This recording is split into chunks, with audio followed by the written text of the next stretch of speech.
No sé si está encendido. Sí.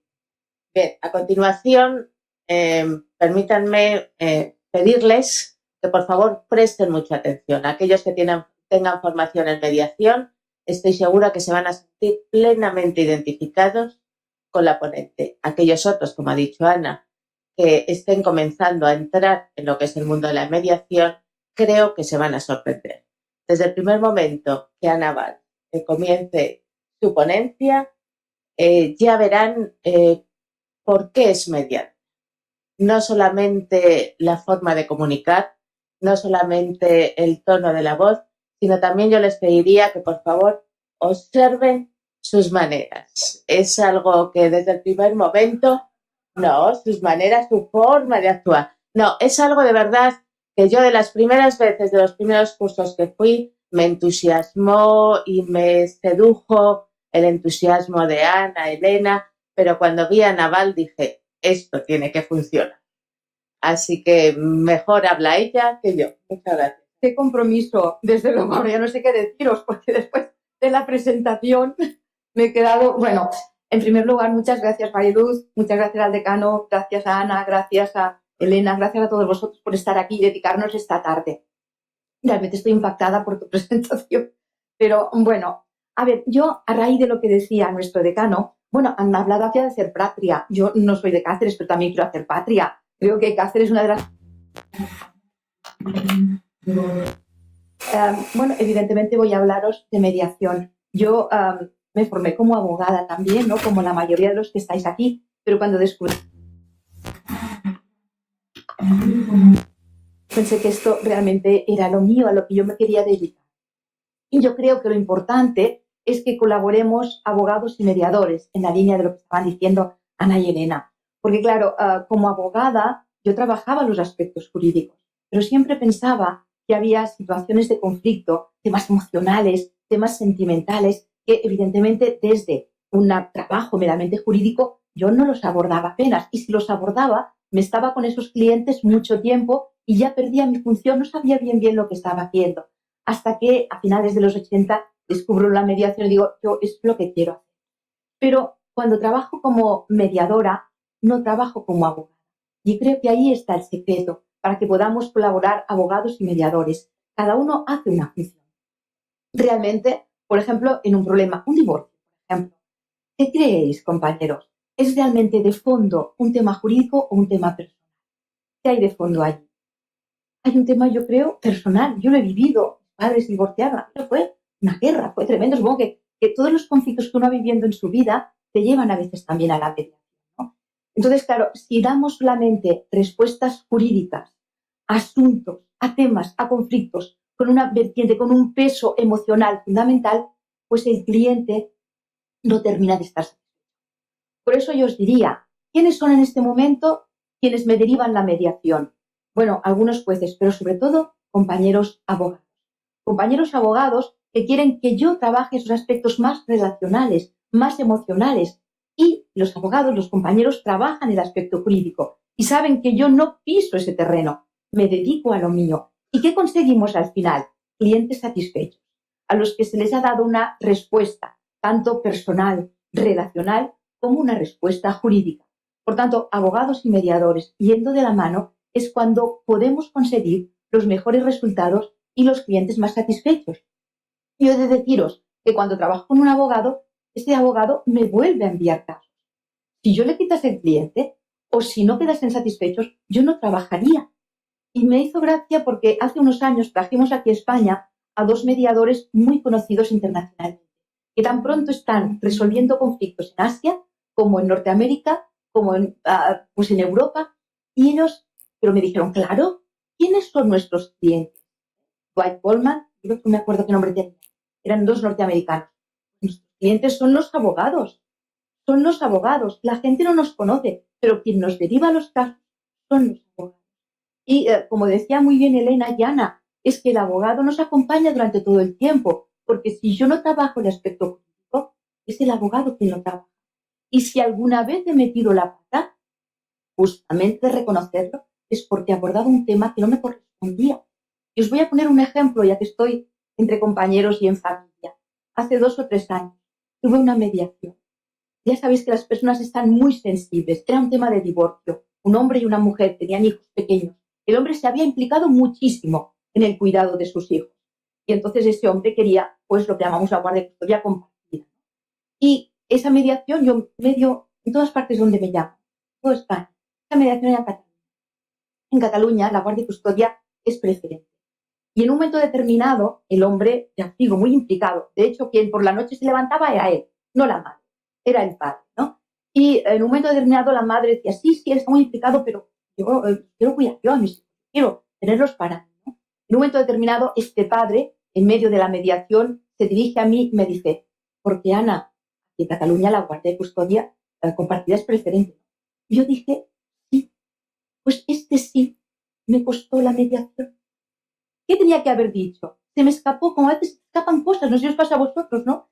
Se escapan cosas. Yo tenía que haber dicho, háblalo con tu abogado, él te lo va a decir.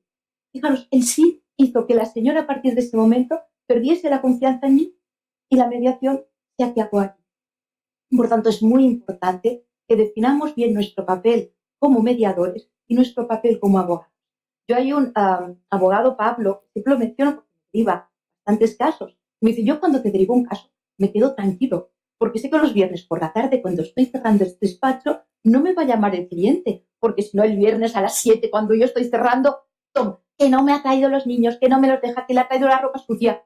Sé que tú estás ahí para trabajar todos esos temas. Por tanto, yo os diría, la colaboración de estos dos profesionales es lo que da lugar realmente a clientes satisfechos. Y yo lo estoy observando en estos años que llevo trabajando en mediación y desde la abogacía, nos estamos dirigiendo hacia el papel del abogado como está en Estados Unidos. Nos hablaba ahí Elena. El abogado en Estados Unidos cada vez más es un experto en conflictos. Entonces, el abogado tiene como todo un listado, un cartel de métodos. Entonces, cuando va a verle un cliente, el abogado estudia la situación, el caso concreto, las características, las personas, y en función de la situación, el abogado le recomienda, mira, en este caso, pues una mediación, aquí una conciliación, aquí un arbitraje, aquí un METAR, aquí un ARMED, aquí un ministerial, aquí un contencioso. Es decir, no necesariamente, y yo lo estoy viendo en mis compañeros de toda España, cada vez más el abogado no es abogado y automáticamente contencioso, no. El abogado es un experto que tiene un abanico de posibilidades y el cliente confía en este experto, que es el abogado, para que en cada caso y situación, en función de las circunstancias, le recomiende el método más adecuado. Y la mediación, lo decimos siempre, es como un vestido hecho a la medida de las personas. Y el abogado busca ese vestido a la medida. No meramente ya un derecho penal, civil, familiar, que es una respuesta estándar. La tenemos ahí para cuando es necesario. Pero aparte de esta respuesta estándar, tenemos un amplio abanico. A mí me da mucha pena todavía cuando hago charlas, no solamente para abogados, para jueces, también para amas de casa, y donde me llaman voy. Me encuentro muchas veces que hay gente que me dice, qué lástima que cuando yo lo necesité, nadie me dijo que existía algo como esto. Eso a mí me da mucho coraje y me da pena, porque en España hace más de 25 años que tenemos mediación y que todavía hay lugares que cuando la gente lo necesite, nadie, ni un juez, ni un abogado, ni nadie les explique que existe esta opción, que es voluntaria, como decía nuestro decano, es voluntaria, pero está allí para quien la necesite o para quien la quiera, pero que al menos tengamos todos la información que eso existe y que como abogados podamos también, abogados expertos, conocedores de todas las herramientas a nuestra disposición, podamos informar a nuestro cliente de qué es lo que creemos que más te conviene en cada caso. Pero bueno, vamos a entrar un poquito, vamos a avanzar. Fijaros, esta mañana ya la ponía. Esta imagen tenemos aquí un cisma, ¿no? Un barranco tremendo, y cada uno que tira para su lado. No lo sé, yo en principio parece que iban a ganar estos de la izquierda porque están como más hacia atrás. Pero ¿qué va a pasar realmente? Que bien van a ganar, pero ¿qué va a pasar? Pues que posiblemente cuando ganen los primeros también caigan abajo. Y con la confrontación muchas veces lo que hacemos es perder todos perdemos. Por eso nosotros desde la mediación y desde otros métodos, porque tampoco queremos encerrarnos en la mediación, os proponemos una nueva forma de gestionar el cisma, el conflicto. Es una forma colaborativa, porque colaborando todos salimos ganando. Mirad, por ejemplo, un divorcio. Un divorcio, como me explicaba un profesor norteamericano, tú tienes una mesa y tienes ahí pues un mantel. Cuando se produce un divorcio, la mesa se divide en dos, el mantel no te llega. Se duplican los gastos de electricidad, se duplican los gastos de alquiler, van a necesitar 2 casas, los gastos de calefacción, todo se duplica. Si encima no colaboramos, ahí estaremos perdiendo. Si yo, por ejemplo, cuando me divorcié, pues mi marido, yo le digo, mira, ¿puedes irme a buscar al niño que yo estoy aquí, yo estoy en Cáceres y tal? Me dice, no, te lo vas a buscar tú. Ah, vale, no me tendré que buscar un seguro. Pero cuando él me pida si puedo ir a buscar al niño, pues a lo mejor le digo lo mismo. Iba a necesitar también un canguro. Entonces nosotros nos damos cuenta que colaborando siempre ganamos. Y la colaboración es lo que siempre estimulamos, evidentemente, desde la mediación. Otra cosa importante, que seguro que todos os habéis dado cuenta, el conflicto no es estático, el conflicto es dinámico, cambia, evoluciona, no es lo mismo, ¿verdad? Cuando se terminan pues de discutir y empiezan a hablar de divorcio hasta que termina el juicio, cambia. Y nosotros como mediadores hemos de avanzar, evolucionar y ayudarles también a avanzar. Avanzar desde la confrontación, desde el dolor, desde el duelo, desde la rabia, la sed de venganza, a esa idea que colaborar ganamos todos. Por tanto, nuestra intervención siempre evoluciona. Mirad, a veces identificamos qué hacemos desde la mediación pensando qué es lo que no hacemos. ¿Qué no hacemos? No hacemos de abogados. Nos cuesta, a veces. ¿Por qué? Porque como a todos vosotros, a mí me enseñaron que el abogado recomienda, el abogado asesora. Pero los mediadores que venimos del derecho, muchas veces hemos de ponernos un punto en la boca. Como yo ese día que dije el sí, tenía que haberme puesto un punto en la boca. ¿Por qué? Porque no asesoramos. Les ayudamos a que ellos encuentren realmente la respuesta que necesitan. Tampoco somos jueces, lo haríamos fatal. Aquí tenemos a María, tenemos a Mariluz. Ellos sí, tenemos a Ana. Ellos son jueces y están preparados, nosotros no. Por tanto, nosotros no tomamos decisiones. Les ayudamos a que ellos los tomen. Tampoco somos psicólogos, porque lo haríamos mal. Aunque puede tener elementos psicológicos. De hecho, hablaba Elena y Ana de que sentar la paz entre unas personas es ayudarles también desde un punto de vista psicológico e incluso desde un punto de vista de la salud. Porque seguro que todos vosotros habéis tenido casos de personas que están en medio del conflicto y que empiezan a enfermar. Depresiones, trastornos, les duele el hígado, dolores de espalda, nervios, porque cuando estamos en un conflicto renuente y que dura, también nuestra salud, por ejemplo, dicen que el hígado es uno de los órganos que más se afecta. Evidentemente, si conseguimos ayudarlos a gestionar ese conflicto desde la paz, tendremos personas mucho más satisfechas. Porque además os digo una cosa, cuando hablamos de conflictos, ¿el conflicto es raro? No, el conflicto es usual. Estoy segura que todos, 120 o 130 que estéis aquí, y yo incluida, hoy hemos tenido algún conflicto. Pequeños o grandes, los tenemos constantemente. Como decía un profesor, el único sitio donde no hay conflictos es el cementerio. Los seres vivos generamos conflictos. ¿Quién pone la mesa? ¿Quién la saca? ¿Has hecho la cama hoy? Igual no lo has hecho. Siempre hay pequeños conflictos. Pero afortunadamente la mayoría de conflictos los gestionamos solitos. Pero a veces hay conflictos que ya no podemos. Pues en lugar de buscar a alguien que nos diga cómo tenemos que solucionarlo, podemos buscar a alguien que nos ayude a solucionarlo por nosotros mismos. Y ahí está el mediador, que por cierto tampoco es muy... Ni somos Lourdes, aunque hacemos mucho esfuerzo. Pero sí que lo que hacemos es que esas técnicas potencien la idea de que esas personas son protagonistas de su vida, son protagonistas de su conflicto y, por tanto, ¿por qué no tomar las riendas y ser protagonistas también de la solución? ¿Quién conoce mejor a sus hijos? ¿Quién conoce mejor a su empresa? ¿Quién conoce mejor a su comunidad de vecinos sino ellos? El juez aplicará derecho y lo hará muy bien y será brillante en la aplicación del derecho, pero a lo mejor la aplicación del derecho no es lo que más conviene en este caso. Esta mañana había un magistrado que nos decía que cuando está con gente que tiene un conflicto, les dicen, miren, lleguen a un acuerdo porque si no yo esto lo termino de estropear. No, me ha gustado esta idea. No es que lo estropean, al contrario, aplican derecho, pero evidentemente aplicar derecho y aplicar una norma puede ser que guste a uno, pero al otro igual no le gusta. Entonces recurrirá, ir a segunda instancia, estarán años allí. Y si es una empresa, a lo mejor hay un capital inmovilizado. ¿No le conviene a una empresa? No. Pensar que en Estados Unidos, donde está muy avanzada la mediación, por ejemplo, en temas de empresas, es que van casi siempre al 100% o al 90 y pico por cien a mediación, porque en mediación los empresarios, las personas que llevan una empresa, los directores, los gerentes, no pierden el poder de decidir hasta el último momento. En cambio, vas a un juicio, puede ser que el juez te dé la razón o puede ser que no te lo dé. Y de hecho, ni el abogado que se considere el más listo ni el mejor de España o del mundo mundial puede asegurar al 100% a su cliente que el juez le va a dar la razón. Puede ser que sí o puede ser que no. Entonces es jugársela.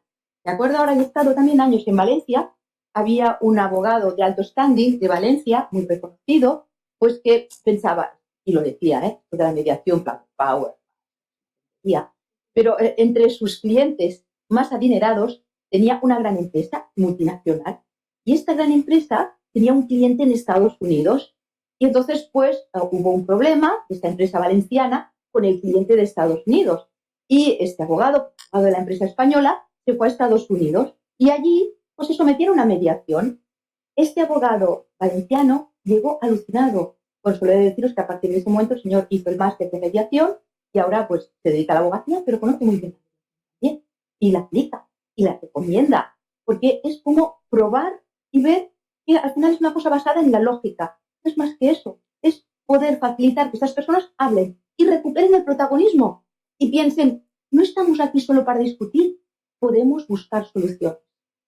Si yo tengo aquí un conflicto con nuestro decano, que Dios no lo quiera, y yo aquí me empiezo a preparar yo toda mi energía y él su energía también para que los dos nos destrocemos, utilizaremos nuestra energía, nuestra fuerza, nuestra inteligencia para hacernos daño. Pero si él y yo, alguien nos dice, ¿por qué no colaborar? Pues a lo mejor él, que tiene mucha energía y sabiduría, yo la mía, poquita aunque sea, pues la utilizaremos para colaborar y para construir. Y una de las técnicas, por ejemplo, que utilizamos es pensar que el problema, como decía Elena, no es él, ni el problema soy yo. El problema, por ejemplo, es esto. Cosificamos el problema y si el problema no somos las personas y es esto, se trata de que esa energía la utilicemos para superar el problema. En el fondo es un problema que nos une. Pues vamos a superarlo. Para, al menos además, si somos dos empresas, conservar la relación comercial. Porque si, por ejemplo, yo tengo un problema con un cliente, yo lo quiero superar y quiero cobrar o quiero que las cosas vayan bien. Pero si me voy al juzgado, posiblemente pierda cliente. ¿Por qué? Porque allí yo voy a intentar demostrar las cosas malas que me ha hecho esa empresa. Y en cambio, yo, por ejemplo, he trabajado en mediación mercantil, es fantástica, porque allí sí pueden hablar de lo que les duele, de lo que han hecho mal, pero al final dicen, bueno, a ver, ¿cómo la arreglamos? ¿Cómo la arreglamos? Que además no se explota mucho por afuera, porque nuestro prestigio de la institución y porque y pueden hablar y pueden arreglar esa situación. Y al final, como os digo, es algo totalmente lógico. ¿Y en base a qué trabajamos? Sobre todo en base a intereses y necesidades. También, como mencionaba Elena. Mirad, esta pirámide que trabajamos los mediadores, que llamamos pirámide PIN, posiciones, intereses, necesidades. Las posiciones más o menos coinciden con la demanda, dura, lo que queremos, siempre exagerando un poco, o la mayoría de demandas exageran. Si nos quedamos en eso, no solucionaremos las cosas. Antes hablabais del conflicto del taxi. Bueno, no quiero meter mucho, pero por ejemplo, uno de esos taxistas le oía un día que había esa feria del turismo en Madrid que dijo, no va a entrar ni Dios en la feria. Esa era la posición. ¿Realmente no quería que no entrase ni Dios en la feria ese taxista? No. ¿Pero qué es lo que quería? ¿Cuál era su interés? Pues que se regule, supongo, la situación de forma que ellos no tengan más desventajas que los Cabify o que los Uber. Y en el fondo, ¿qué necesidad hay? Pues que tienen familia, que tienen que vivir, que tienen que pagar su alquiler. Entonces, si en estos conflictos, en este o en un tema familiar, les ayudamos a pasar de la posición dura a intereses y necesidades, es mucho más fácil. El ejemplo que pongo siempre y he puesto esta mañana, siento repetirme, pero a mí me impactó en una mediación familiar. Un hombre y una mujer tenían hijos y estaban muy discutidos. Y en un momento determinado la mujer dijo, pues ¿sabes qué? Se acabó, no vas a ver más a tus hijos, no los vas a ver más. Entonces se me ocurrió y dije, bueno, entonces usted, María, piensa que para sus hijos lo mejor es que no vean a su padre. No, pero es que no paga. Ah, amigo, ¿cuál era el interés de esta señora? ¿Que los hijos no viesen a su padre? No, era que pagase. ¿Por qué? Porque detrás de ese interés había unas necesidades que cubrir, que es el bienestar de los hijos. Por eso esta mañana, por ejemplo, otra magistrada, Raquel, nos hablaba de que a veces utilizamos la palabra custodia Y decía, a mí me gusta más hablar de crianza, las necesidades de los hijos, por ejemplo, ¿no? Entonces, nuestro lenguaje cambia. Adoptamos una comunicación totalmente distinta. ¿Por qué? Porque para nosotros hay 3 paradigmas fundamentales. Comunicarnos adecuadamente, ayudarles a ver la situación desde otra perspectiva y finalmente negociamos en base a intereses, necesidades y a las cosas que tienen. Mirad, la comunicación es fundamental. Yo veo que aquí hay mediadoras y lo saben. Comunicamos desde el primer instante. Comunicamos con nuestra imagen, con lo que yo llevo comunico. Con la cara que os pongo, con la cara que me ponéis a mí. Todo comunica. Si alguien me sonríe, yo capto una comunicación positiva. Si alguien me pone mala cara, la comunicación pues, puede ser desagradable. Todo comunica. Es evidente con nuestras palabras, pero también con nuestros gestos. De hecho, los expertos dicen que más de un 90% del total de la comunicación pues es no verbal. La forma en que decimos las cosas no es lo mismo. Yo aquí, abusando de confianza, a Mariluz le digo tonta o le digo tonta. He dicho la misma palabra, pero aquí el sentido y el significado es totalmente distinto. Cambia totalmente. Entonces ahí, claro, para nosotros es fundamental lo que decimos y la forma en que lo decimos. Mirad, entre estos dos, ¿quién tiene el poder? ¿Este o esta? Ella tiene el poder, evidentemente. En este caso, nosotros era al revés. Aquí, también el componente analógico, lo que nos movemos, no la palabra en sí. Te dices dos y esta china lo entiende porque eso es un lenguaje universal. O sea, son componentes más allá de lo verbal. Pero también la palabra tiene mucha fuerza, muchísima. Y nosotros, claro, ¿qué poder tenemos? No tenemos ningún poder. Nosotros no somos jueces, no somos abogados. Si metemos la pata se acabó. Entonces, nuestro poder está en la comunicación, en la forma en que nos comunicamos, en la forma que utilizamos las palabras. Por ejemplo, yo siempre recomiendo a las personas con las que trabajo, por favor, no les habléis de conflicto. No les habléis de conflicto, porque el conflicto es algo que pesa, que tiene una vertiente muy psicológica, ¿no? En cambio, problema, puedes pensar en tus soluciones, o esta situación, esta discrepancia. No les vamos a hacer más pesado. O lo que os decía antes, en lugar de hablar de custodia, hablar de crianza, por ejemplo. En lugar de hablar de pensiones, hablar de lo que necesitan los niños, de su bienestar. Eso es fundamental. O, por ejemplo, cuando tenemos ahí en mediación dos personas, porque tú me has hecho esto, no, y tú, y tú, y tú, y tú, y tú, y tú. Vamos a decirles, mire, vamos a cambiar la forma de comunicar. En lugar de hablar del tú, vamos a hablar de cómo yo me siento con lo que tú has hecho. Yo me siento así, yo me siento así. Y entonces evitamos la acusación al otro y hablamos desde nuestro sentimiento, desde cómo lo vemos. Y así es como utilizamos el lenguaje. O, por ejemplo, el lenguaje negativo. A ver, siempre en un conflicto la gente te viene triste, enfadada, disgustada con lenguaje negativo. Lo más fácil que te dicen es, esto no lo quiero, esto no me gusta. Bien, de acuerdo, José, entiendo que esto no le guste. Pero ¿qué es lo que le gustaría? ¿No?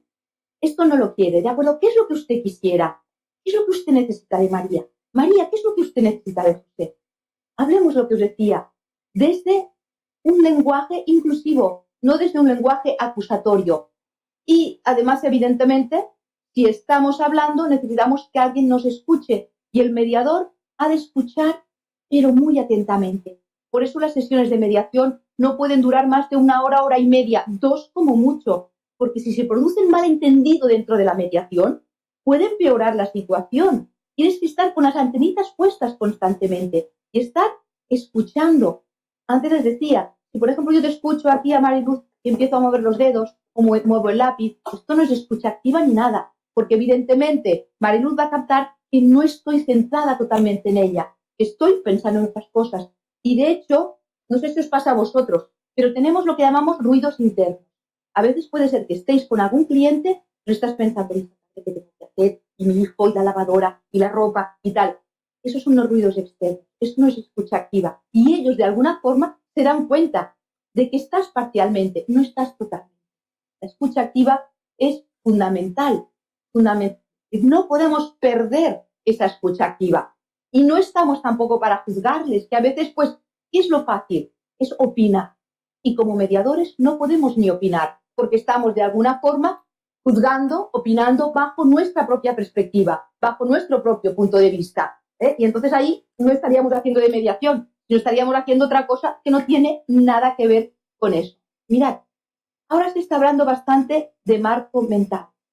La gente cuando está en un conflicto está bastante encerrada dentro de su marco mental. ¿Y qué es esto? El otro día estaba pensando, ¿no? Por ejemplo, hace un tiempo, cuando se detectó que estos señores, Messi y Ronaldinho, pues habían estafado a Hacienda, sus fuentes de comunicación, sus expertos, porque tienen sus expertos de comunicación, enseguida saltaron y empezaron a decir, no, porque claro, ellos no lo sabían, eso es cosa de expertos, ellos fueron en azul, pero no lo sabían. O sea, el marco mental que estaban preparando estos expertos de comunicación era que pensemos, no son unos estafadores, son personas que saben jugar a fútbol, pero que no saben de eso. Ha sido sin querer. Fijaros que según el marco mental que nos coloquen, entramos dentro de este marco mental. Y si se nos encierran en ese marco mental, evidentemente, pues ahí ya están ahí dentro. O también el otro día me decían, fíjate que hace unos años empezaron a hablar, cuando después de la crisis, al cabo de un tiempo, hacia el 2011 y tal, de brotes verdes. Y lo siguiente fue sacar la palabra crisis de los comunicados de prensa y tal. No es porque la crisis no estuviera, pero que parece que sacando la palabrita, pues parece que la crisis era. Por tanto, lo que quiero deciros, fijaros la fuerza de las palabras. Las palabras tienen mucha fuerza. Entonces nosotros trabajamos con eso. Trabajamos con la fuerza de la comunicación y de las palabras. Y ahí está una forma de comunicaros, que es la comunicación no violenta de Rosenberg, que me parece fantástico. Entonces ahí se trata de que cuando las personas hablan de forma agresiva, no respondamos de forma reactiva, que es lo que nos sale. Alguien me critica, alguien me dice algo, yo patapam, reacciono. No, vamos a escuchar, vamos a ver por qué y si detrás de esa agresión verbal hay alguna necesidad o algún sentimiento no satisfecho. Vamos a averiguarlo. Por ejemplo, si una señora en una discusión de un divorcio me viene y me dice, bueno, es que Juan pues no estaba nunca en casa, pues se iba a cazar y luego se iba con los amigos, se iba al bar a tomar unas copas y siempre estaba por ahí. Bien, yo puedo intentar deducir que posiblemente la necesidad que tenía esta señora era de haber compartido más tiempo con usted. Yo lo puedo decir. Entonces, María, ¿a usted le hubiese gustado que Juan hubiese compartido más tiempo con usted y con sus hijos? Pues sí, es eso. A veces detrás de una crítica, de un enfado, está una situación no satisfecha. Y esta mañana también explicaba que para actuar, para identificar cómo actuar de esta forma de comunicación no violenta, tenemos varios pasos. Lo primero, por ejemplo, es observar la situación. El caso que yo les ponía, pero vamos a poner otro caso. El caso, por ejemplo, de, no sé, alguno de vosotros posiblemente tendréis hijos. Tendréis hijos menores. Una de las situaciones es, los hijos se van de casa, es decir, por la mañana van a la escuela, perdón, y no hacen la cama. No hacen la cama, yo me puedo enfadar. Oye, que no has hecho la cama, ¿qué tal, qué cual? Vamos a ver cómo actuaríamos en comunicación no violenta, gracias Ana, desde esta idea de la comunicación no violenta. Primero observamos, ¿no? Y podemos decirle, cuando sales de casa y no haces la cama, queda más trabajo pendiente para mí que tengo que arreglar toda la casa. Una observación objetiva, sin criticarle. Cuando sales y no haces la cama, luego lo tengo que hacer yo y tengo más trabajo. Sentimiento. Sales sin hacer la cama, yo tengo más trabajo y me siento triste porque tú me dejas más trabajo por hacer. Yo me siento. Primero observamos, objetivamente. Segundo, el sentimiento que yo tengo delante de esa actitud o esa acción que ha hecho esa persona, en este caso, mi hijo. Necesidad. Necesitaría que te hicieses la cama. Porque yo después, cuando salgo a trabajar, resulta que tengo que ir corriendo para hacer toda la casa y necesitaría que al menos tu habitación estuviese hecha. Acción futura. Me gustaría que en adelante te hicieses la cama y nos sentiríamos todos mucho más. Por tanto, mi reacción primera, cuando después de 1000 veces te he dicho que te haga la cama, que ya está bien, no te haces nunca la cama. Bien, yo quiero que lo probéis. Intentad hacerlo así, no en la cama, en 1000 cosas, en lo que sea. Observamos, sentimiento de necesidad y vemos cómo hacerlo, ¿no? ¿Por qué no? Bueno, Mariluz, yo voy hablando, pero no sé cuánto tiempo me dirás hasta que tengo tiempo, ¿no? Bien, otro instrumento que utilizamos es la asertividad. La asertividad es la habilidad que tenemos todos y que tenemos que practicar, que supone poder decir las cosas, adelante, adelante, majestad, decir las cosas sin ofender, pero tampoco sin callar. Si algo me molesta, que yo lo pueda decir. Vamos a poner un caso. Imaginaros todos vosotros que habéis hecho un trabajo excelente, trabajáis en una empresa, que habéis hecho un estudio de mercado, estudio fantástico. Y el jefe os llama para felicitaros. Pero ¿qué pasa? Que hace 5 años que tenéis el sueldo congelado y estáis delante de vuestro jefe y os felicita y os felicita. A ver, si yo tengo una actitud agresiva delante de mi jefe, ¿qué le diría? ¿Cómo se lo podría decir? Sí, exacto, ya está bien, menos felicitaciones y suban el sueldo. Sin vergüenza, puedo ir a más, ¿eh? Puedo ir a más. Te voy a denunciar por no subir el sueldo. Eso es la agresividad al máximo, evidentemente. ¿Qué le pasa a esta persona que pierde oportunidades porque seguramente se va a ir a la calle? ¿Vale? Una persona pasiva, estoy delante de mi jefe y me felicita, yo por dentro pensando que me tiene que subir el sueldo. Si soy pasiva al máximo, ¿qué le diría? Gracias, gracias, qué amable. No diría nada más, ¿no? A mandar, ¿no? A mandar, como los japoneses. Vale, no diría más. Pero lo que pasa a este pasivo, pierde oportunidades y luego cuando se va a su casa, que la confianza da asco, como se siente mal consigo mismo, se enfada con su familia. Porque además, yo no sé si os pasa a vosotros, pero de las cosas creo que más nos duelen y más nos enfadan en la vida es sentirnos defraudados con nosotros mismos. Cuando sabemos que no hemos hecho aquello que deberíamos hacer. Y los pasivos les pasa esto, porque saben que han fallado, no se han atrevido a hacerlo.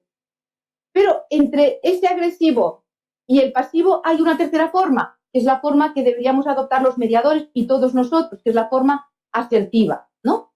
En este caso, delante de mi jefe, ¿cómo se lo podría decir de forma asertiva? Mira, lo primero, gracias, ¿no? Gracias por la felicitación. Y después, ¿se lo digo o no se lo digo? Sí que se lo digo, ¿no? Le digo, mire, estoy muy contento por la felicitación, gracias. De todas formas, quería comentarle que llevo 5 años trabajando con mucho entusiasmo y motivación en esta empresa, pero no se me ha subido el sueldo. Yo considero que si el sueldo se me subiese, posiblemente tendría incluso más motivación que la que tengo. La idea es, la estructura, como la que hemos visto antes, es comunicación asertiva. Es primero, agradeces que te digan algo que está bien y luego pides lo que tienes que pedir sin exigirlo, pero argumentándolo con argumentos razonables, sin exigirlo.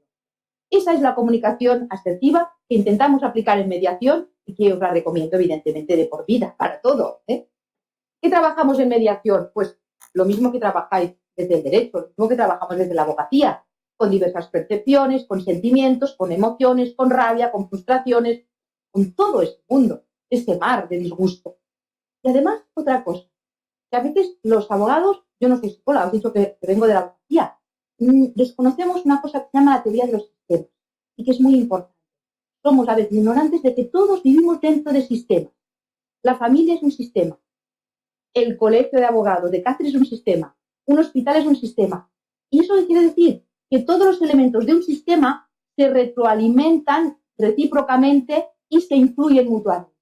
Una familia que tiene una persona con discapacidad o con una discapacidad diversa lo sabe perfectamente, porque todos actúan de forma influenciados porque hay personas con discapacidad. Si sacásemos a esta persona con discapacidad, posiblemente todos se relacionarían de forma distinta. Si hacemos una mediación, por ejemplo, en una empresa, y hay un equipo de trabajo que están muy disgustados porque hay alguien que no rinde suficiente, si sacamos a esta persona y ponemos a alguien que trabaja como los demás, seguramente habrá mucha mayor satisfacción. ¿Qué quiere decir eso? Que cuando abordamos un conflicto, hemos de tener en cuenta todo el sistema en el cual actúa un conflicto. Y eso es fundamental en las familias. Un divorcio u otro tipo de conflicto que trabajemos desde la mediación, no solamente son importantes esas dos personas, hemos de tener en cuenta todo el sistema familiar. Eso lo vemos constantemente. Si yo hago una sesión de mediación y más o menos al final de la sesión quedan tranquilitos y bien pero al día siguiente me vienen otra vez disgustados, enfadados. Algo ha pasado. ¿Habrá alguien dentro del sistema que les está diciendo, no, tú duro, hasta el final no cedas? ¿No lo vivís eso cada día? Los familiares, ¿no? Ponen mucha más leña en el fuego que a lo mejor la que pondrían las partes. No, no, oye, que aquí la otra vecina ha hecho de otra forma. Mira tú, el sistema es muy importante. Influye de forma muy decisiva. Yo hace unos años me pasaba esto, ¿no? Una pareja que venían a la mediación, salían más o menos tranquilitos y bien, y cuando volvían, otra vez muy enfadados. Al final identificamos que dentro del sistema estaba su hijo de 8 añitos, y era un manipulador. No quiero saber ahora que hace unos años cómo debe ser este chico. No me gustaría encontrarme con él, la verdad. Porque claro, hablaba con la madre de una cosa mala del padre y con el padre de la mala. Era total, que les ponía de mal humor. Hasta que nos identificamos que dentro del sistema estaba esta piececita que tenía 8 años, pues eso costó lo suyo. Pero es verdad, eso es así. Aquí, estas imágenes. ¿Qué quiero deciros con esto? Que posiblemente habéis visto. Que cada uno de nosotros tenemos nuestra carga histórica, nuestras vivencias, nuestra mochila. Vosotros no estáis juntos, pero seguramente no me veis a mí igual, ni tenéis la misma perspectiva de la vida ni de la mediación. Porque cada uno, en base a nuestras vivencias, nuestros conflictos, a nuestras historias, podemos reaccionar de forma distinta a nuestro entorno cultural y familiar. Desde la perspectiva que hemos vivido, cambian muchas cosas.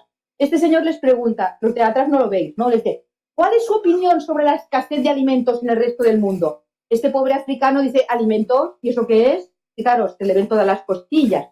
Este gordito europeo, que nos quejamos mucho, pero no tendríamos mucho derecho, ¿qué significa escasez? ¿No? El americano, resto del mundo, ¿qué será eso fuera de Estados Unidos? ¿No? Y aquí el árabe, ¿opinión? ¿Opinión? ¿Qué es esto de la opinión? ¿No? Cada uno reacciona distinta. Y luego, otra cosa que también utilizamos, lo que llamamos el pensamiento segmentado. Cada uno vemos a veces una parte de la realidad y coincide normalmente con la parte de la realidad que me interesa.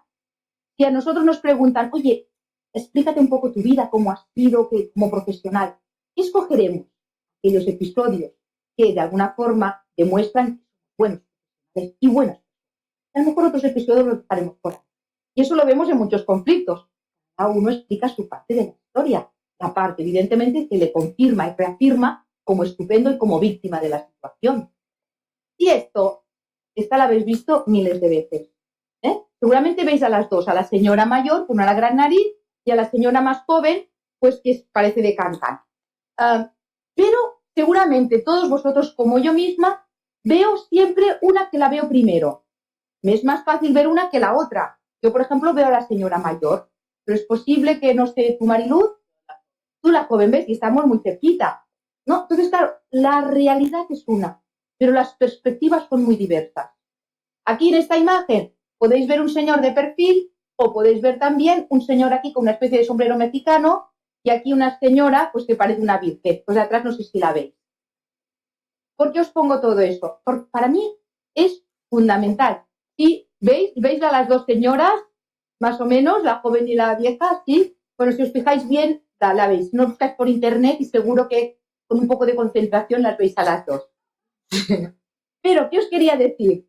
Que nosotros en mediación partimos de perspectivas y desde el primer momento les preguntamos, no qué ha pasado, sería pregunta errónea, pi, pi, pi. No. ¿Cuál es su perspectiva de la situación? ¿Cuál es su vivencia de la situación? ¿O qué ha pasado bajo su punto de vista? Porque, ¿qué es lo que nos pasaba al principio? Yo le pregunto a uno, José, explíqueme qué ha pasado. Me va a contar una cosa y puede ser que luego María me cuente otra cosa totalmente distinta, que parece que no han estado ni en el mismo sitio. Entonces te ponen en el medio, en posición casi de juez, de decidir si ha pasado lo que dice Juan o ha pasado lo que dice María. Y error total. Por tanto, si les decimos bajo su perspectiva, ¿cuál es la situación? O cuénteme su vivencia, les damos a entender que cada uno puede tener una perspectiva distinta, ¿no? Pero que son igualmente legítimas las perspectivas del uno y las perspectivas del otro. Y que hemos de respetar esas distintas perspectivas. Y nosotros no somos nadie para determinar si ha pasado lo que dice Juan o ha pasado lo que dice pues Pepita. Y en todo eso, ¿qué pasa para terminar de enredar la situación? Pues que aparte de las perspectivas, aparte de la cultura, de las vivencias de cada uno, Pues tenemos nuestros sentimientos, nuestras emociones, nuestra forma de sentir y emocionarnos. Y en un conflicto, evidentemente, las emociones escalan, se descontrolan, tienden además a dominarnos el pensamiento y de forma obsesiva, de forma que a veces solamente vemos eso. Una persona en un conflicto que ha escalado, se siente confusa, insegura, no tiene flexibilidad. Y entonces, ¿qué hacen? Pues para tener más seguridad se encierran en sus posiciones y no se mueven. Y eso es fatal. Yo a veces explico un cuento chino, con la confianza que lo explico, no, ya terminaré pronto. No, este cuento chino va de árboles, pero es muy breve, no os preocupéis. O sea, está en un árbol muy gordo y grande, potente, y satisfecho y ufano de sí mismo, y al lado tiene un arbolito pequeño, muy delgadito, como una especie de bambú, y el gordo, pues, el rey mambo, pues casi nada. Pero un día empieza a caer nieve, y mucha nieve, y el árbol grande soporta la nieve, va cayendo la nieve. ¿Sabéis esas tormentas que nos vienen a la vida? Seguro que todos habéis vivido alguna, yo incluida, todos hemos vivido, ¿no? Y la cola que soporta la nieve va cayendo, pero un momento en que la nieve es tan pesada, en que el conflicto es tan grave, que este árbol potente termina rompiendo por su rigidez. Pero en cambio el arbolito, que es delgadito, que va cayendo la nieve, llega un momento que hace ¡pim! Se dobla y la nieve y la flexibilidad le ayuda a subir. Bien, nosotros en mediación también a veces les explicamos pequeñas anécdotas para que ellos entiendan que si eres rígido en la vida, puedes romperte, que hay muchas ocasiones que necesitas ser flexible para seguir adelante. Eso es lo que les decimos. Y las emociones, evidentemente, no somos psicólogos, no soy psicóloga, pero no podemos ignorarlas. Están allí y hemos de abordarlas. Y no es lo mismo que te venga una persona muy triste que te venga una persona muy enfadada. Además, si te vienen muy enfadados, generalmente es que tienen temor a algo. Antes os hablaba de estos taxistas, ¿no? ¿Por qué posiblemente estaban tan enfadados? Porque ven que el mundo está cambiando y que a lo mejor la función que hacían hasta ahora no la podrán hacer igual. Y temen que eso se acabe, que han pagado unas licencias, etcétera, etcétera. Entonces, es temor muchas veces. A veces la agresividad, la rabia, el enfado, viene porque hay una situación de temor, de que algo va a cambiar y no sabes cómo abordar. Entonces ahí normalmente nosotros hablamos con ellos en sesiones separadas. Cuénteme un poco, ¿qué le entristece? ¿Qué le preocupa? ¿Qué ha hecho otras veces en situaciones similares para sentirse mejor? Les ayudamos a gestionar esto. Cuénteme, que sientan que nosotros estamos cerca de ellos, que les comprendemos, porque las personas que están enfadadas difícilmente pueden llegar a acuerdos. En cambio, si les escuchamos, si les ayudamos a que se sientan tranquilas, tenemos más posibilidades de que faciliten algún tipo de acercamiento. Además, nosotros cuando conseguimos que digan algo bueno de la otra parte, es como un gran tesoro. Por ejemplo, en un caso de divorcio, a lo mejor no podrán decir que fue una excelente esposa, pero a lo mejor van a poder reconocer que fue una buena madre.